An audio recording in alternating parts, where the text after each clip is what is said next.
Hey everybody. Oh man, is it time for my speech? Oh no. And it's on video conferencing etiquette. Oh, hang on. I'll be right there. I'm just running a little bit late. Oh, I'm just kidding. Hello, Toastmasters.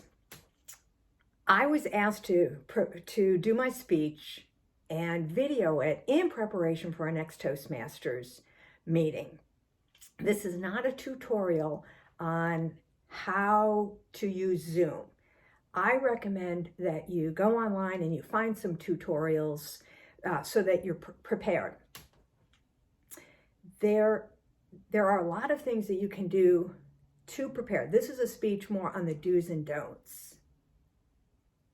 The first things that come to mind are prepare your environment.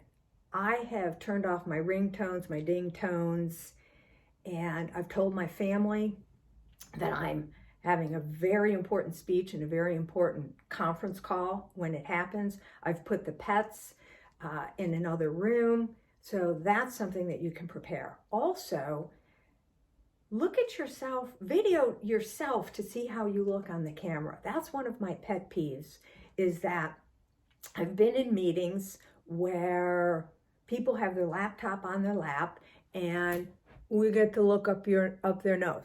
No, don't. Or they're a little too close. Or one of my personal favorites is, ooh, that's what you see. So check that out. And I'm standing a little bit away from the camera. It's nice when you see the person's body and not just their face.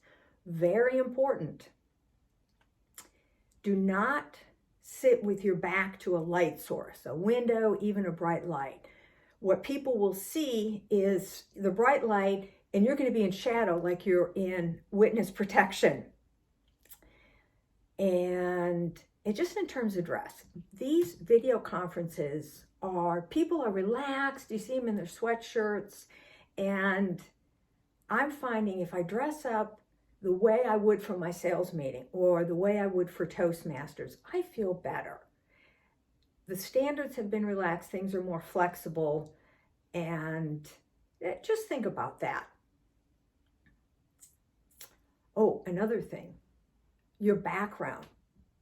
Like I said, about the light behind you, be careful with mirrored closet doors, and you might want to straighten up a little bit. This is not the same as when you are talking to the kids, or you're cooking dinner, or you're having a cocktail party online.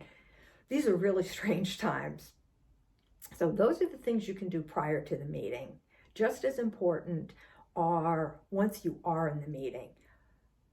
The same guidelines for in-person meetings apply to this. They're just good manners.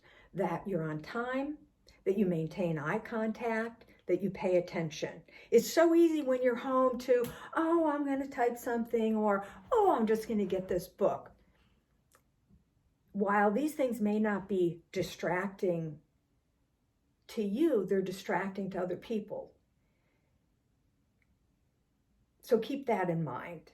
If you have to enter a meeting late, it happens to us. Just like you would when you come into a Toastmasters meeting, you come in very quietly and you're not talking. When you join the meeting, you can turn your video on, you can turn your microphone on, so you can mute yourself. So if you're coming in late, if you have to come in late, mute that so you don't disrupt the group. And I'm looking at my teleprompter. Avoid eating and drinking. And I'm going to tell you a funny story. I want you to use this feature of chatting where you can type a message either to the whole group or to one person individually. I was in my sales meeting and I was not dressed for success. When I think back on it, oh my gosh. And you can have a gallery view where you see everyone. My gallery view, I was only seeing 5 out of the 20 people. I couldn't see myself. And so I was doing one of those at-home stretches. And a friend of mine typed, "We can all see you stretching." I was like my cat who sticks his head under the bed and thinks that nobody can see him. He's got his head under his bed, but his bummy is hanging out. That's how I was. And I won't do that again. I'm really learning as I go along. I think all of us are. Allow yourself to make some mistakes. And also, many meetings, you will raise your hand. Don't just blurt things out, especially in our Toastmasters meetings. Remember, the Toastmaster is in charge and they'll call on you.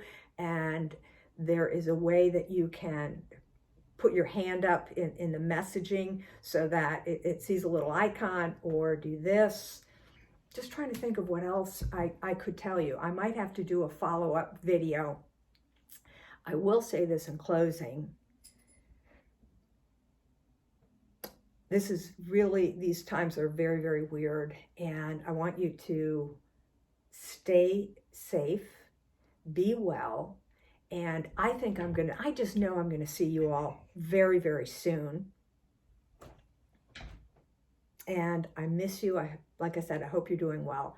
And a way of clapping with these Zoom meetings. So I'm giving a clap to you, and you can call me or email me with any questions. And I'll see you soon. Bye.